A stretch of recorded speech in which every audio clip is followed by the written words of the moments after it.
1 dead, 3 injured in LINDEN-SOESDYKE accident. Police looking for alleged forger. In the region, Caribbean governments grappling with school problem. And internationally, Republicans prepare for Trump-heavy hybrid convention. Greetings and welcome to another edition of Channel 2 Headline News Update. I am George Gonzalez. Thank you for joining us. Former government minister Volda Lawrence this morning appeared before the Georgetown Magistrates Court to answer 2 private criminal fraud charges. The charges were filed against Lawrence and returning officer for Region 4, Claremont Mingo, in relation to the unverified declaration of results for Region 4 during the most recent 2020 general and regional elections. They are accused of forging official electoral documents in an effort to defraud the country. Lawrence was placed on $100,000 bail and is expected to return to court on September the 11th, while Mingo was not in court as he was not given a summons. The Ministry of Agriculture is allocating $600 million to pay salaries at Gaisuco. Here's Bibi Bacchus with that story.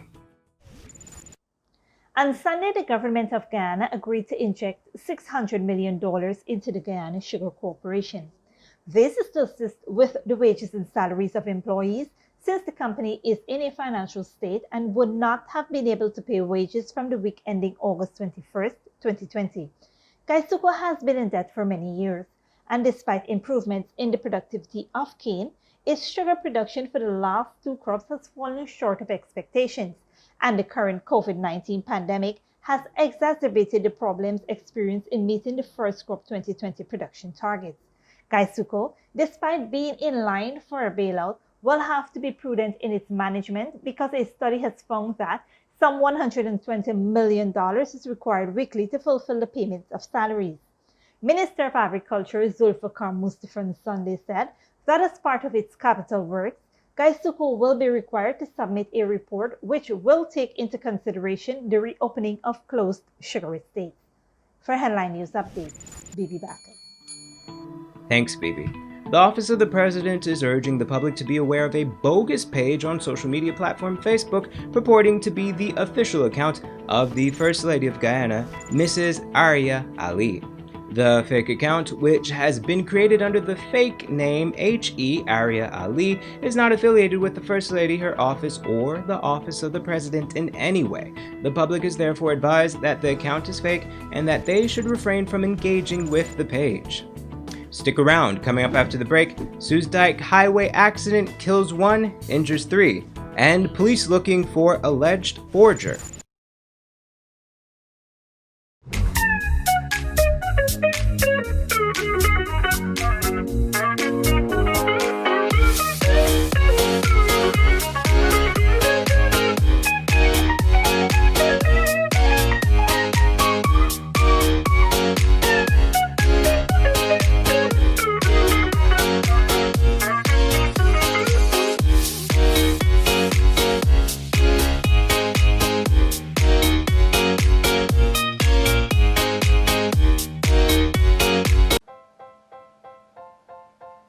Oh gosh, what's this? Me son can't read or spell.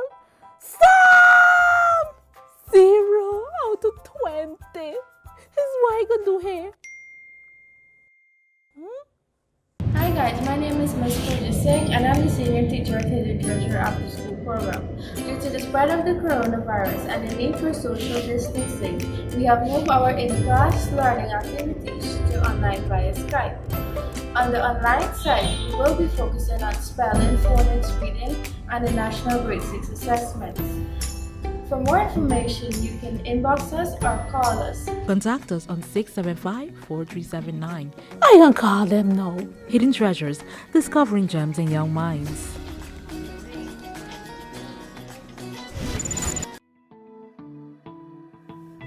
Welcome back. 31-year-old Kiran Jemison Allen of Lot 99 David Rowe Street, Baggettsville, West Bank, Demerara, is wanted by the police for questioning in relation to forgery committed on the Central Housing and Planning Authority on January 3, 2020 at Durban Street, Wortmanville, Georgetown. Anyone with information that may lead to the arrest of 31-year-old Kieran Jemison Allen is asked to contact the police on telephone numbers 226-7065, 911, or the nearest police station. All information will be treated with the strictest confidence. A fatal accident over the weekend claimed the life of one man and injured 3 others. More from Esther Sobers. A fatal accident along the Soesdyke Linden Highway claimed the life of Kevin John Newland of Wisrock, Linden, while seriously injuring 3 others. Newland, a father of 3, was killed in a horrific accident on Saturday when the car he was in collided with a lumber truck. Those injured are Oren Rose, the driver, and Shemron Niles.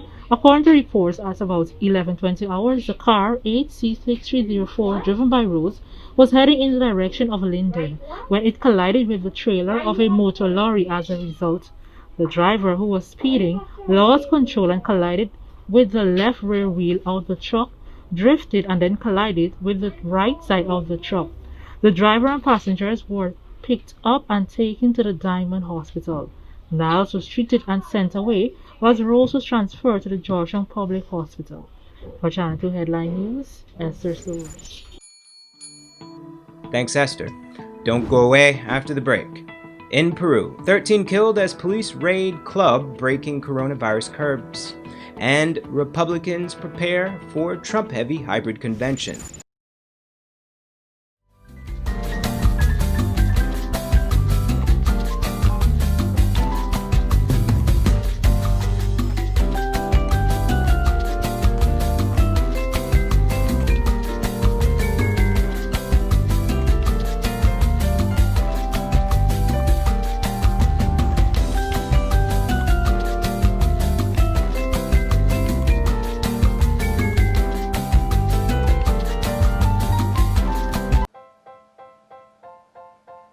Oh gosh, what's this?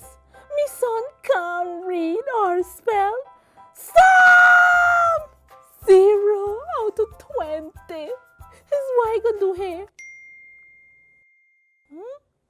Hi guys, my name is Ms. Kojicek and I'm the senior teacher at the literature after school program. Due to the spread of the coronavirus and the need for social distancing, we have moved our in-class learning activities to online via Skype. On the online side, we will be focusing on spelling, phonics, reading, and the National Grade 6 assessments. For more information, you can inbox us or call us. Contact us on 675-4379. I can call them now. Hidden Treasures, discovering gems in young minds.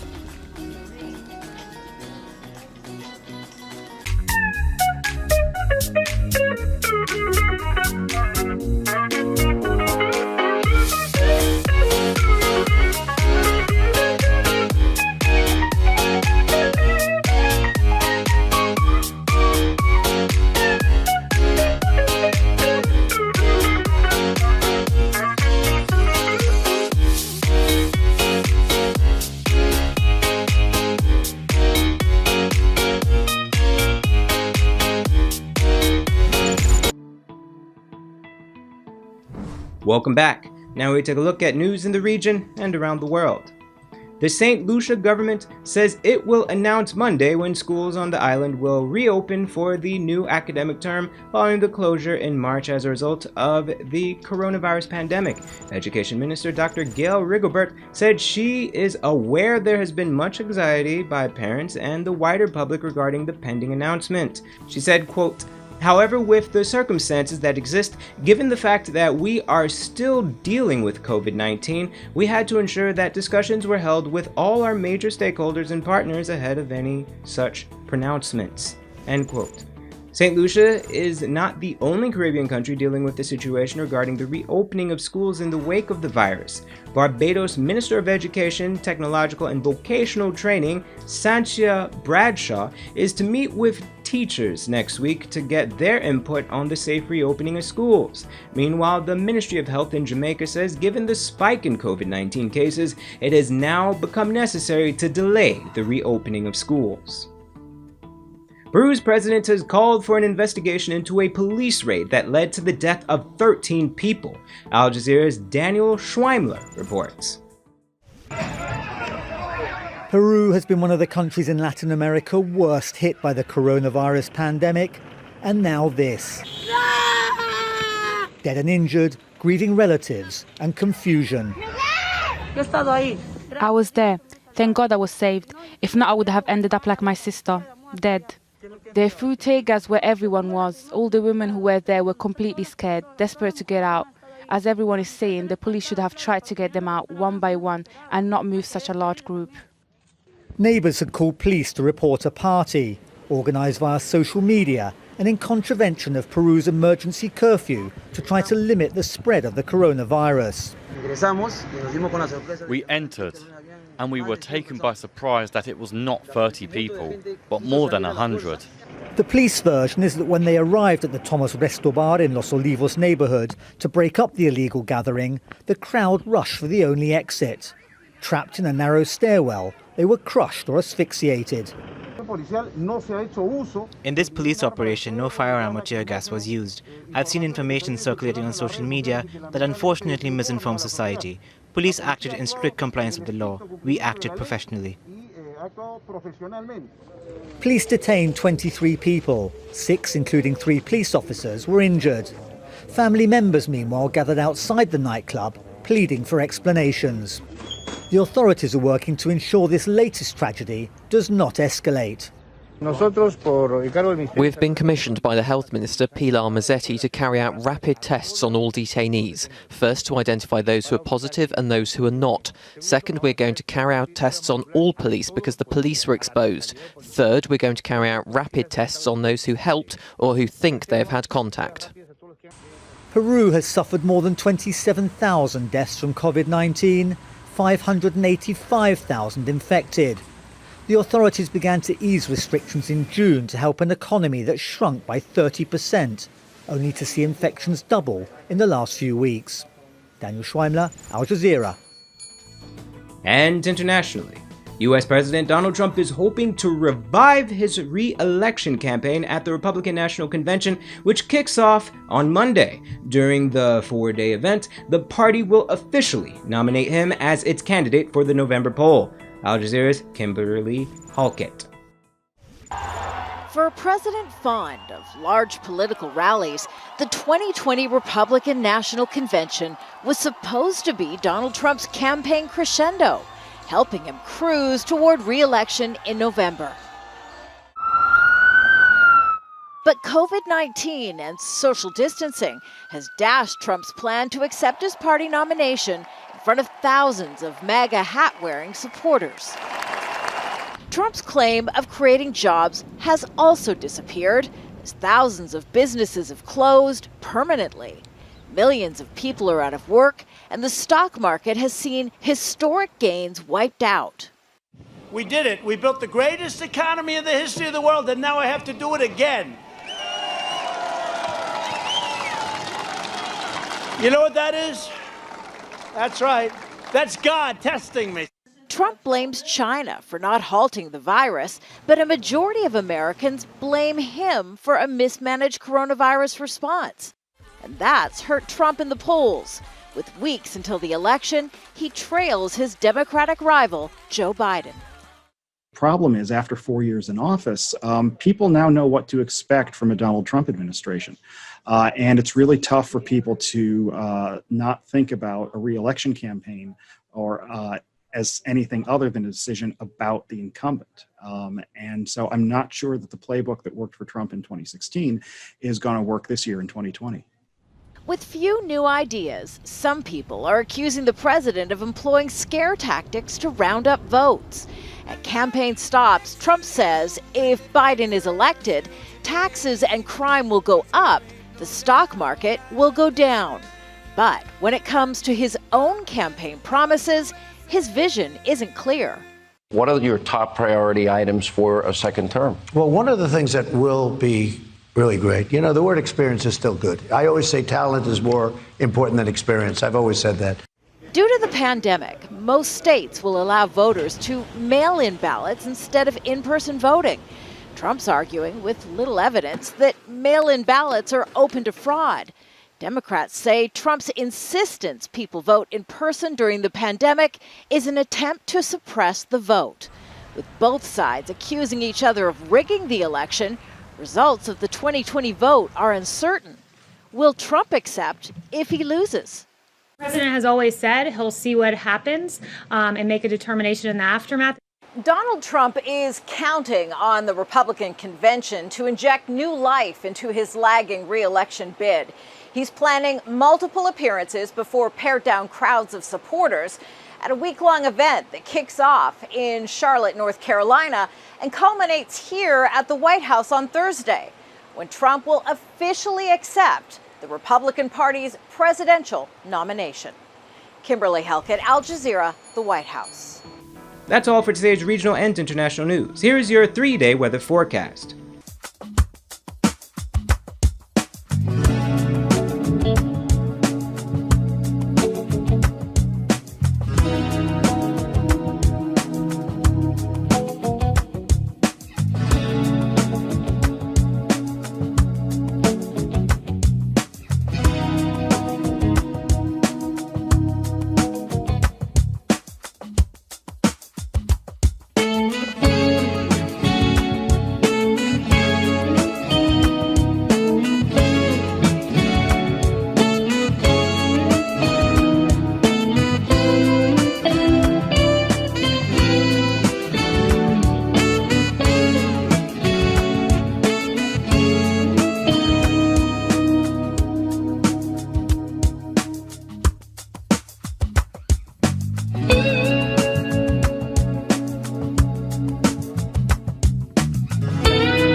That's it for this edition of Channel 2 Headline News Update.